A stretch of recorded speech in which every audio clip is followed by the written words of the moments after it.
లూకా సువార్త 11వ అధ్యాయము 13వ వచనాన్ని ఒకసారి చదువుకుందాం. పరలోకమందున మీ తండ్రి తన్ను అడుగువారికి పరిశుద్ధాత్మను ఎంతో నిశ్చయముగా అనుగ్రహించుననెను.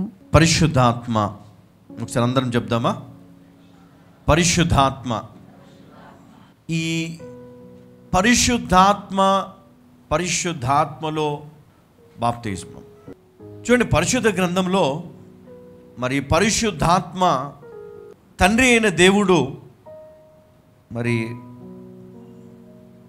అడుగు వారికి పరిశుద్ధాత్మను ఎంతో నిశ్చయముగా అనుగ్రహించును. ఎంతో నిశ్చయముగా పరలోకపు తండ్రి. అయితే ఏం చేయాలంట? అడగాలంట. ఏం చేయాలమ్మా? ఆ పరలోకపు తండ్రిని నువ్వు అడగాల. ఏమని? పరలోకమందున మీ తండ్రి తన్ను అడుగు వారికి పరిశుద్ధాత్మను ఎంతో నిశ్చయముగా అనుగ్రహించును. ఇక్కడ 11వ వచనం ఒకసారి చూద్దామా? మీలో తండ్రి అయిన వాడు తన కుమారుడు చేపనడిగితే చేపకు ప్రతిగా పామునిచ్చునా? గుడ్డునడిగితే తేలునిచ్చునా? కాబట్టి మీరు చెడ్డవారై ఉండియు మీ పిల్లలకు మంచి ఈవులనియ నెరిగి ఉండగా పరలోకమందున మీ తండ్రి తను అడుగువారికి పరిశుద్ధాత్మను ఎంతో నిశ్చయముగా అనుగ్రహించుననెను. పరిశుద్ధాత్మ. ఎందుకు ఈ పరిశుద్ధాత్మ అనే వరం మనకు కావాలి? ఎందుకు? ఇప్పుడు బాప్తిజము పొందిన ప్రతి ఒక్కరు కూడా పరిశుద్ధాత్మతో నింపబడి లేరా? చాలామంది అనుకుంటారు, నేను బాప్తిజం తీసుకున్నానండి, మారు మనసు పొందాను, కాబట్టి ఖచ్చితంగా పరిశుద్ధాత్మ నాలో ఉంటాడు, నాతో ఉంటాడు అని చెప్తారు. నిజంగా మరి బాప్తిజం తీసుకుంటే వారు దేవుని ఆత్మ చేత నింపబడతారా? పరిశుద్ధాత్మతో నిండుకొని ఉంటారా?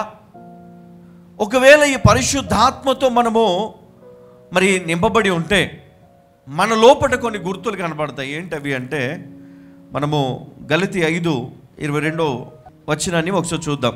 ఆత్మఫలం ఏమనగా, చూడండి, ఆత్మ అంటే పరిశుద్ధాత్మ ఫలాన్ని మన లోపట చూస్తామంట. ఏం చూస్తామో? ఈ ఆత్మ ఫలము. హల్లెలూయా. ఎప్పుడైతే దేవుని ఆత్మ నిన్ను నడిపిస్తుందో, ఎప్పుడైతే నీవు దేవుని ఆత్మను కలిగి ఉంటావో, నీ జీవితము ఎట్లా ఉంటుందంటే, నీ జీవితము మునుపటి వలె ఉండదు. నీ జీవితము మారిపోతుంది.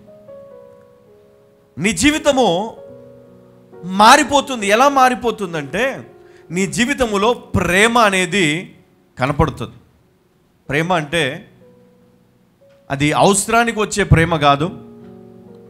యేసుక్రీస్తు మనకిచ్చినటువంటి ప్రేమ అంటే, ఆయన శ్రమలో నిన్ను ప్రేమించాడు, బాధలో నిన్ను ప్రేమించాడు, హింసలో నిన్ను ప్రేమించాడు, ఆయన మరణ వేదనలో నిన్ను ప్రేమించాడు, మరణించేటప్పుడు నిన్ను ప్రేమించాడు. ఆయన నిరంతరము ఆయన నిన్ను ప్రేమిస్తూనే ఉన్నాడు. తండ్రి అయిన దేవుని ప్రేమ కుమారుని ద్వారా మనం తెలుసుకోగలిగినాం. కాబట్టి ఈ ఆత్మ వరము ఏదైతే ఉందో, పరిశుద్ధాత్మతో నింపబడిన వారి జీవిత విధానం మారిపోతుంది. కంప్లీట్గా డిఫరెంట్గా ఉంటారు వాళ్ళు. ఈరోజు ఇక్కడ ఇంతమంది ఉన్నాం కదా, ఇంతమందిలో ఈ ఆత్మ ఫలము ఎవరి లోపల ఉందో మనం చెప్పవచ్చు. ఎలా చెప్పొచ్చు?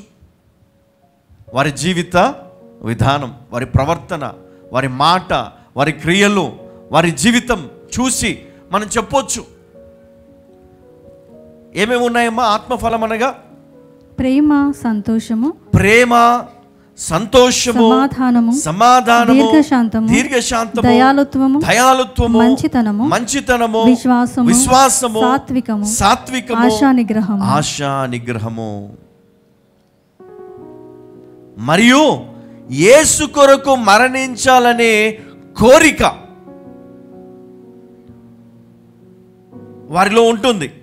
అపోస్తల కార్యం 1:8 మనం చూడొచ్చు.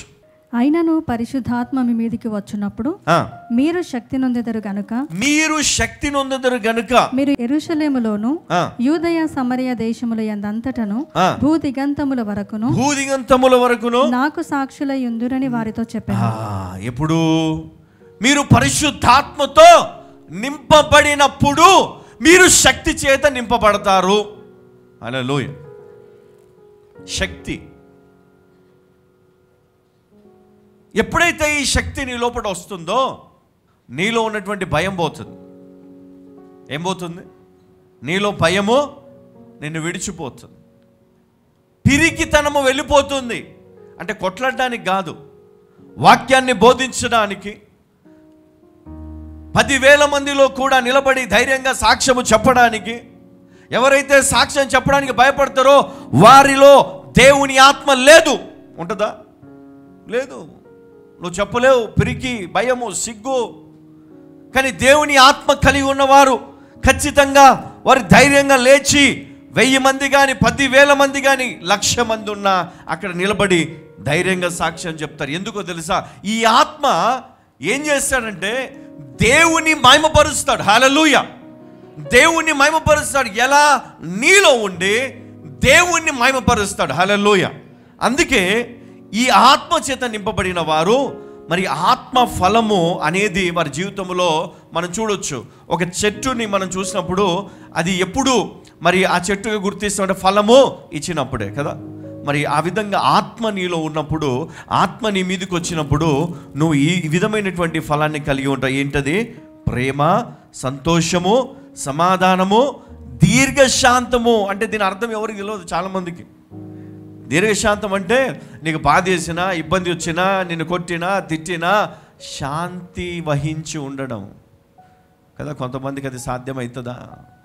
అస్సలు. యేసుక్రీస్తు కోటలతో కొడతా ఉంటే కూడా ఆయన సైలెంట్గా అనుభవిస్తూ ఉన్నాడు, కానీ అరవలేదు, ఎవరిని ద్వేషించలేదు. వీరిని కొట్టండి, చంపండి, అందరు తిరగబడినని చెప్పలేనా. ఒకవేళ మనతో పోల్చుకుంటే ఎట్లుంటుందమ్మా? మీతో పోల్చుకోండి ఒకసారి.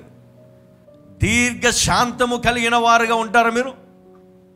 దీర్ఘశాంతము సాధ్యమా అమ్మా? సాధ్యం కానప్పుడు ఆత్మ ఎందుకు? పరిశుద్ధాత్మ కావాలి నాకు, పరిశుద్ధాత్మ అభిషేకము కావాలా? అంటే స్వస్థపరచడానికి, అభిషేకించడానికి తప్ప దేనికి పనికిరాదని మీరు అనుకుంటారు. ఈ ఆత్మ నీలో ఉంటే నీలో కనపడే లక్షణాలు, నీలో కనపడే ఫలము మరి ప్రేమ చూపించడము, కనికరించడము, వారిని మరి ఆదరించడము, సంతోషము. అంటే సంతోషం అంటే నీకే కాదు, ఇతరులను సంతోషపరచడము. ఇతరులను బాధ పెట్టే మనస్సు మనలో ఉండదు. సమాధానపరచడం, సమాధానం, ఇతరులను సమాధానపరచడం, ఇతరులతో సమాధానపడడం. గొడవపడడం, విడిపోవడము, దూరం అవ్వడము, ద్వేషించడం, అసహించుకోవడం కాదు, కానీ సమాధానపడడం. సమాధానం ఎప్పుడు కూడా సమాధానము కలిగి ఉండాలి. అంటే సమాధానం అంటే మన ఇంట్లో మన 3, 4, 5 కలిసి ఉన్నటువంటి కుటుంబంలో సమాధానం ఉండాలని కోరుకుంటాం, కానీ దేవుడు కోరుకునేది ఏంటో తెలుసా? నీ సంఘములో నువ్వు ఇతరులతో సమాధానం కలిగి ఉండాలి, నీ కుటుంబముతో సమాధానం కలిగి ఉండాలి, సంఘములో, సమాజంలో, అదేవిధంగా మరి నీ చుట్టుపక్కల వాళ్ళతో, తోటి వారితో, స్నేహితులతో సమాధానము కలిగి ఉండాలా కదా. సమాధానం లేకపోతే ఈ ఫలము అనేది నీలో ఉండదు. బలవంతంగా మనము నటించాలని చూస్తాం కొన్నిసార్లు వేరే వాళ్ళ గురించి, కానీ ఆ నటన అది నీ వరకే ఉంటుంది, కానీ పరిశుద్ధాత్మ వరము కానే కాదు.